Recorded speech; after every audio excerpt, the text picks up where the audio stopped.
Okay, man. Here we are. The last book of the social contract, which is book 4. Um, and before I get into that, I just want to talk about this. I just want to say, reading this book, it was interesting. I definitely learned things I definitely learned things reading this book, but it was such a difficult read because it's only 160 pages.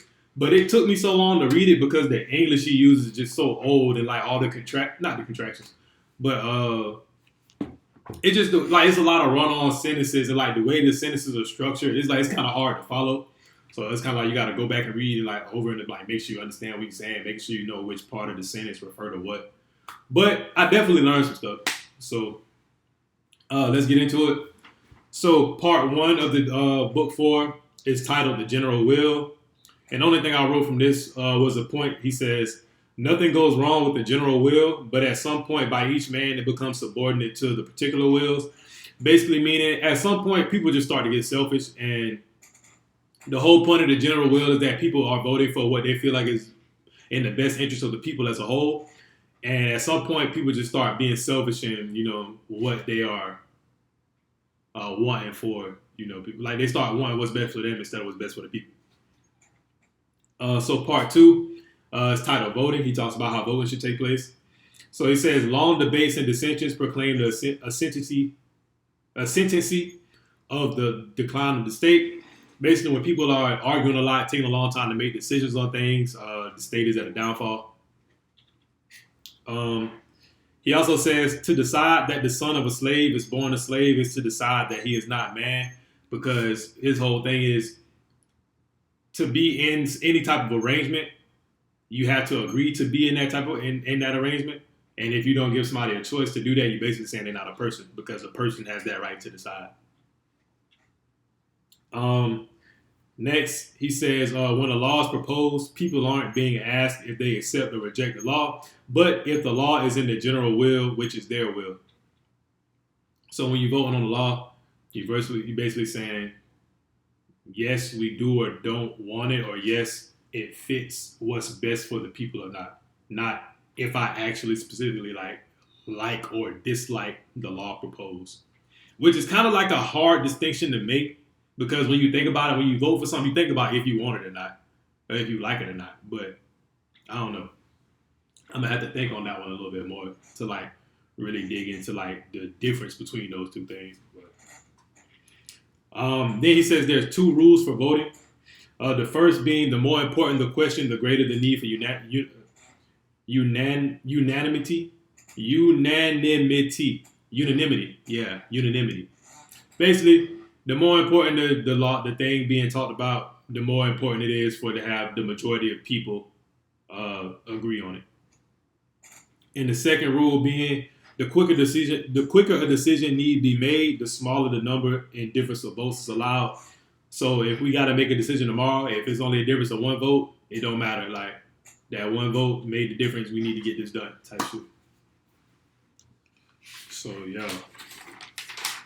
Part 3, elections. So he says there's 2 ways to elect people. So you can do it by lot. And election by lot is basically meaning you're picking somebody based on character, good morals, integrity, and things like that. And the second being by choice. And by choice is basically when you need somebody that has a particular talent. So it's like a basketball coach, or you need like somebody to lead the military. Like you need special skills and stuff to do that. Versus by lot, you would particularly pick like a public official because you want them to have good. That's how you would pick a public official because you want them to have good morals and stuff like that. So part 4, the Roman Commission. And this is kind of long, and there was a lot of stuff in it, but he was basically discussing how Rome was governed and how it got broken down into like all the different parts. And, it was a lot to it, and I couldn't really pick out one thing and say because then I had to pick out another part. And I basically would have ended up rewriting the whole chapter, which I'm not about to do. But it provided some nice background to a lot of things. Part 5 is called the tribunate. And this is a third party that's separate from the executive and the legislative power, and it's really made to keep balance between the two. So the tribunate the tribunal, it can't make anything happen, but it can stop anything from happening, just in case either of those parties tries to overstep their boundaries or whatever. And this third party, it can be like suspended or removed at any time, but it can also be reenacted at any time. And some examples of this in history was the Council of Ten at Venice and the Ephors at Sparta. And I guess that makes sense with Sparta because Sparta had two kings, so I guess you would need a third party to, move. So 6 is titled Dictatorship, and he says a couple of things. First being the inflexibility. He says the inflexibility of laws may bring about ruin of the state, and basically he was saying like if laws are too rigid or like too specific, it may give rise to situations where it don't really make sense to follow them, or like you can't really find the right thing to do in the situation, and it's like that's like a bad sign. Next, he says if there's enough danger caused by these too rigid of laws, or like ambiguity in the law, or how like things should be handled, he said there's two courses of action for the public security, for the security of the public. And the first, he says powers will be concentrated to one or two people to make decisions. And the second being one supreme ruler can suspend all laws and sovereign authority. So you can say, hey, none of this shit matter but what I say. You know what I'm saying? He said that's kind of how you get around that situation of like too rigid of laws. If something is imminent, some danger is imminent amongst the people. So next he says, during the First Republic, this is something I thought was interesting. So he says, during the First Republic, so the First Republic of Rome, he says morality and character was such an important thing for people to have that they didn't really need to take precautions on like if somebody, like if a ruler was going to overstep his boundaries or try to do too much to the people, like try to, just try to do too much. He's like, they didn't really have to worry about that because everybody wanted to be of such high character and morality. And he said, like a lot of times people wouldn't even try to, not only would people not try to extend their reign or like a position, a lot of times they would cut it short, like they would stop before their term was even up, which was, like I said, just something that I thought was interesting.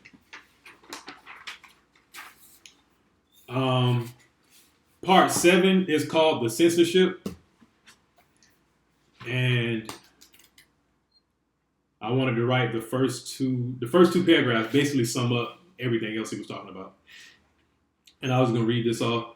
So he says, as the law is the declaration of the general will, which is the majority of people vote, the censorship is the declaration of public judgment.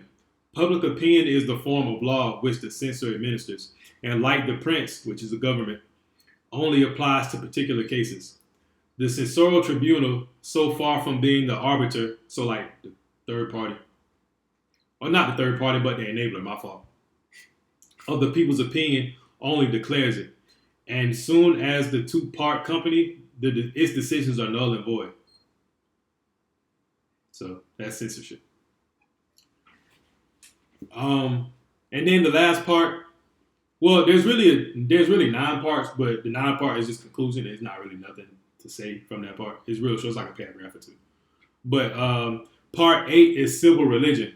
And in this part, he talks a lot about how religion plays a big role in like civilizations and government and stuff. And he speaks a lot to Christianity in particular. But I wrote 3 things from this. So he says, God was set over political societies. Thus, national divisions led to polytheism. So what he's saying is, when a lot of these societies and nations were being built, being started, they had some type of god or gods that they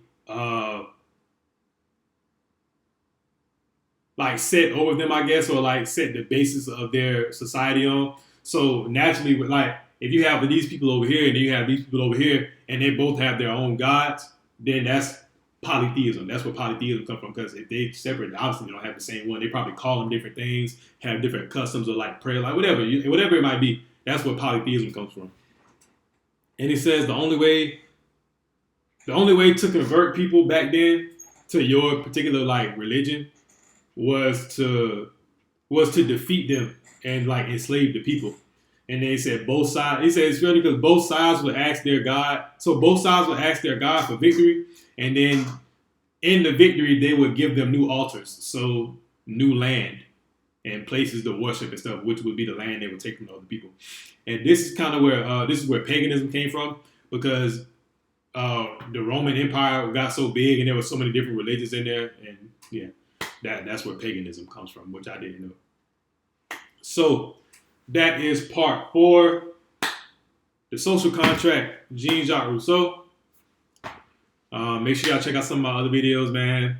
Like I said, we dropping these every Monday. Wednesday, we break down a stock. Fridays, do a little brain dump. I call that access granted, because I feel like knowledge gives you access. You never know what type of information can just take you to that next level. And then on Sundays, I do a little Bible study, man. So tune into those, and I'm out.